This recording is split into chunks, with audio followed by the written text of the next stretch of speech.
So you're planning on buying a home and you're wondering to yourself, well, do I need a real estate agent or can I go alone on the process? Well, today on Living in Daytona Beach, we're going to discuss what a buyer's agent actually does for you, a few things a buyer agent will do for you to make the buying process a little bit easier.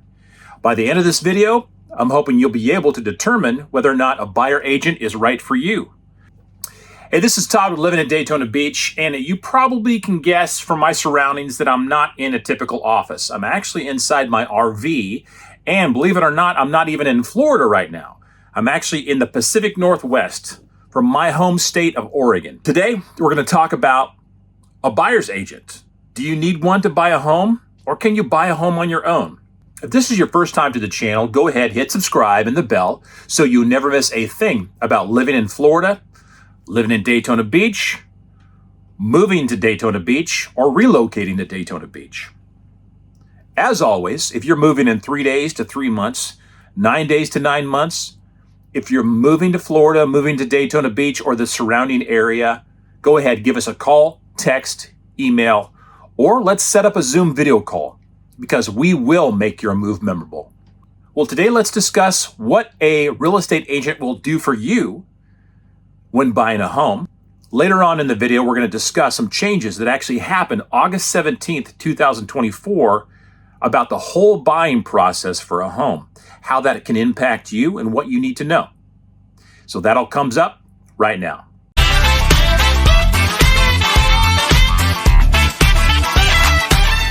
So first off, do you need an agent to even find a home? Well, no, you don't. Most people, when they start looking for a home to purchase, they'll go on to Zillow, realtor.com, even homes.com, or whatever your go-to site is to start looking for homes.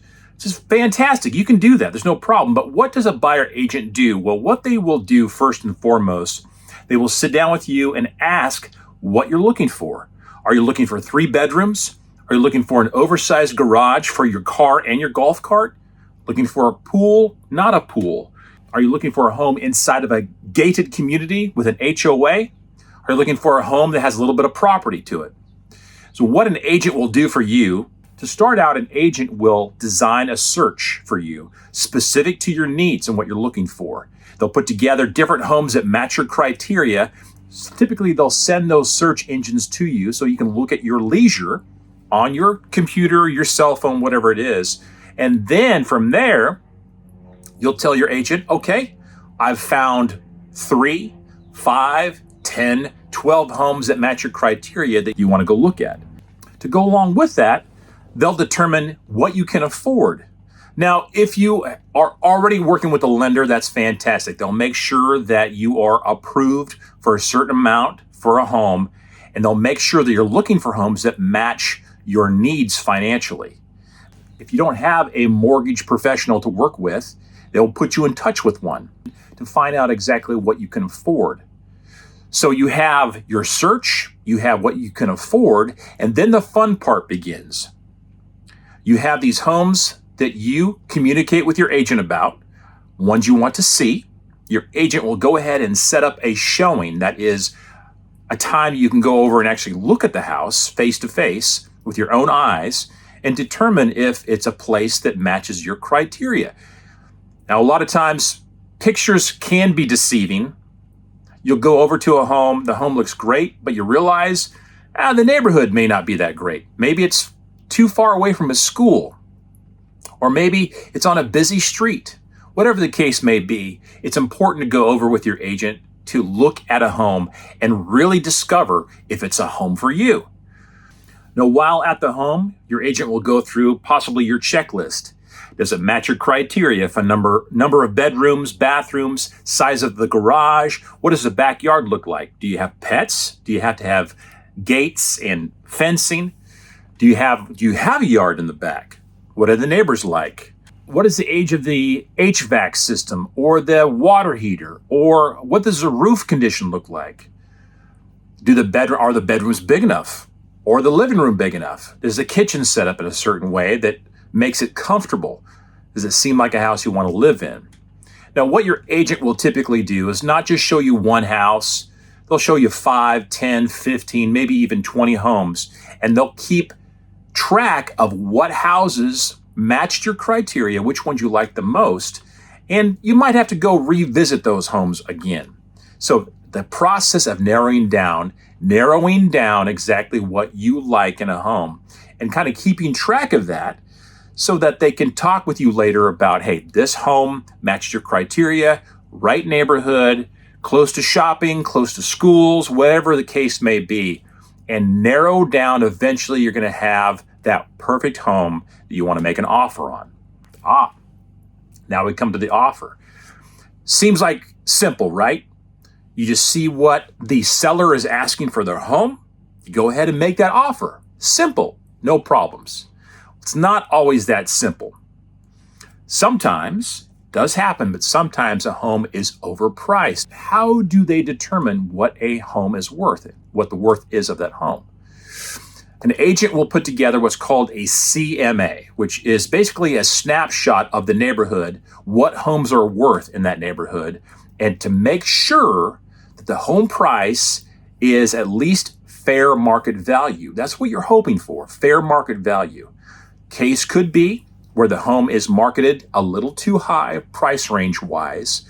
So your agent will give you insight and feedback and educate you as to what is a fair market value, what is a good offer to make. Now, is it always simple? Just make an offer for a certain price? Well, not always. First, you put together an offer. That offer is delivered to the selling agent. That selling agent goes over the offer with the sellers to see if it matches what they're looking for. You got the right price, but maybe there's some things in the offer you want to negotiate for. Maybe you fall in love with the couch in the living room, the washer and dryer. Maybe there's a specific cabinet in the dining room that you really fall in love with, and you want those things to be inside the offer somehow, the language to be written out to where you're trying to get the home for a certain price plus some additionals. So you make an offer and the offer is accepted, and then you have to go through the process of making sure you're meeting those deadlines. You have inspection periods where the home gets inspected to make sure that there's nothing wrong with the home, for one thing. You also have an appraisal of the home to make sure that the offer you made and the actual worth of the house is correct. Now, through the inspection, some things may come up. Some things might be broken, damaged, things that could be corrected. That's where an agent can go in and say, well, we made an offer, but we also request that some things get fixed before we proceed with the purchase of this home. Negotiation skills are very critical right here. So you're always looking at what things are reasonable to be fixed and what things you might have to just let go and fix on your own. The appraisal is very important as well. There are cases where an appraisal will come back lower than what the negotiated price is of the home. So a very good agent will say, let's look at the appraisal again. Let's go ahead and fight the appraisal a little bit to make sure that the appraiser is looking at all the properties in the area to making sure they have all the information from their standpoint to make an appraisal correctly. Another thing that's real important to consider about using a buying agent, using a real estate professional, is that they are the person that takes the heat. Sometimes negotiations can go sideways a little bit. It's always good to have somebody that's not connected to the home, but connected to you. It can be in a very emotional time. An agent can kind of step away from the emotion part of it and making sure the negotiations go smoothly. Working with the other agent, the selling agent, to making sure negotiations go smooth. Let's say things have to be corrected from the home inspection. Let's say an offer just didn't go through the way we wanted it to. They came back with an offer that's almost the exact same price as the home. There's things to negotiate. A selling agent and a buying agent will work together to make sure the home will make it all the way to the closing table. That's the most important thing. Making sure deadlines are met, making sure that all documents are submitted, making sure that everything lines up, even through the title company. The biggest benefit, and we've touched on this already, is just the saving of time. I mean, how much time do you think it would take for you as a buyer to put together 15 homes to look at, to go over to those homes, to talk with the agent, to talk with the seller.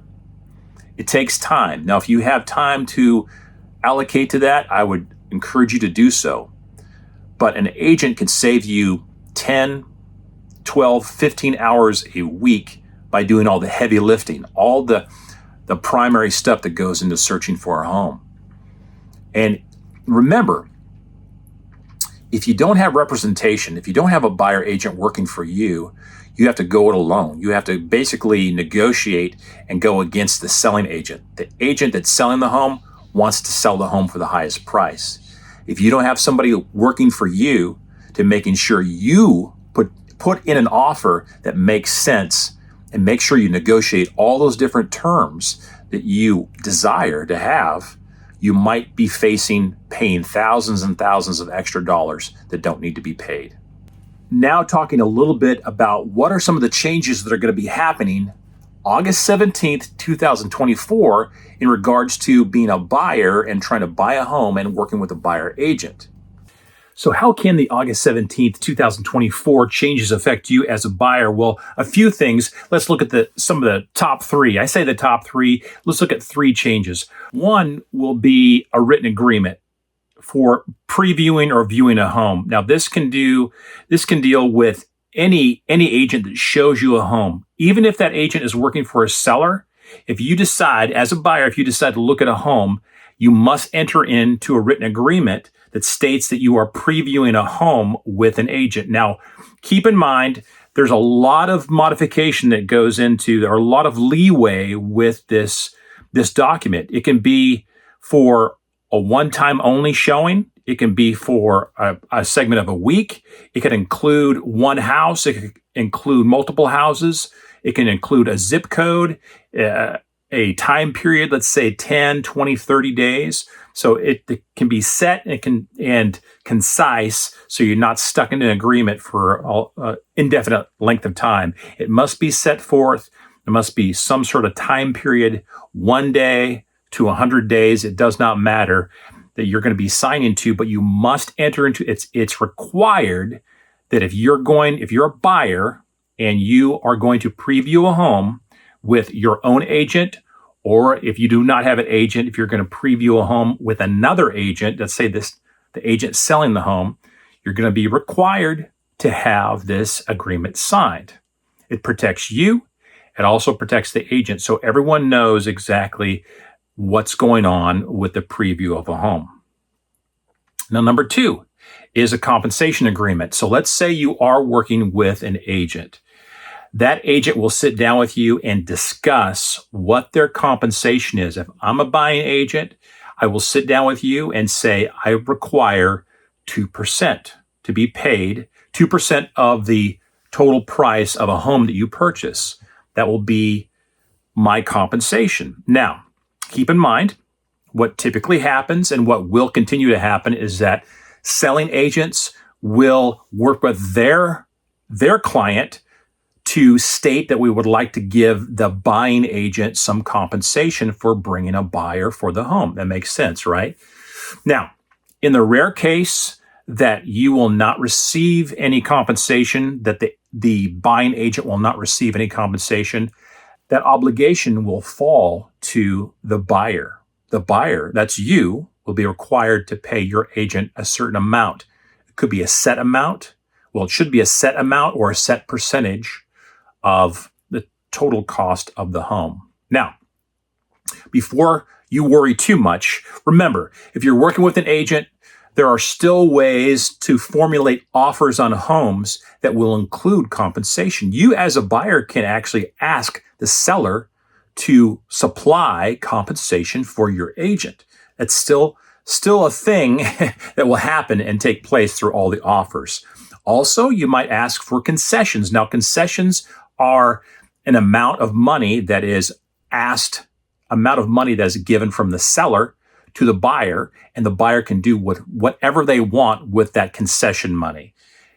That might be paying compensation to the buyer agent. So there's three things, three major changes. There's more changes, but an agent will sit down with you and discuss exactly what those are. But again, to recap, you have a preview, what I call a preview document or a viewing document. If you're looking at a home and an agent is going to show you that home, you have to enter into an agreement.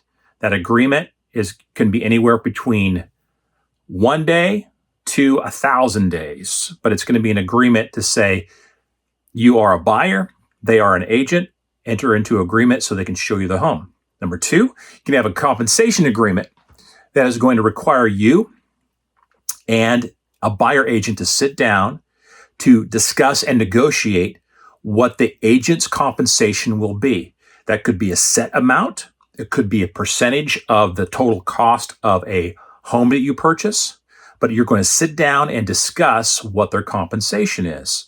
And again, if a seller does not supply the compensation for your buyer broker, the buyer is responsible for that buyer broker's commission, whatever that may be. Lastly, number three, the most important, is that whenever your agent formulates an offer for you, you, by rights, as a buyer, can completely ask of the selling agent and the seller to offer or pay compensation to your buyer broker.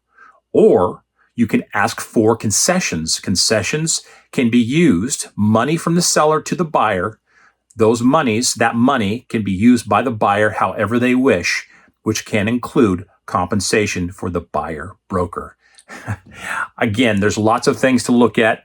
I'm going to put some links below that you can click on, and you can look further into some investigation about what's going on with the changes through the National Association of Realtors, what's going on with the buying process, give you some information. There's going to be changes that are happening, and all this change happens August 17th, 2024.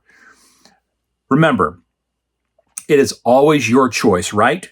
You can go it alone, buy a house on your own, perfectly fine. There's nothing wrong with that. I just encourage you that many times, many consumers, many buyers will use the services of a buying agent to navigate the real estate structure, the real estate market, so you can find the right home, and you can find the right price, you can make the right offer, and everyone is completely satisfied. This is Todd with Living in Daytona Beach. I hope this information helped. And again, if you're moving to Daytona Beach or surrounding area in 3 days, 9 days, 3 months, 9 months, if you're moving to Daytona Beach or Florida, please give us a call, text, email, or set up a Zoom video call, because we will make your move memorable. Until next time, I'll see you at the beach.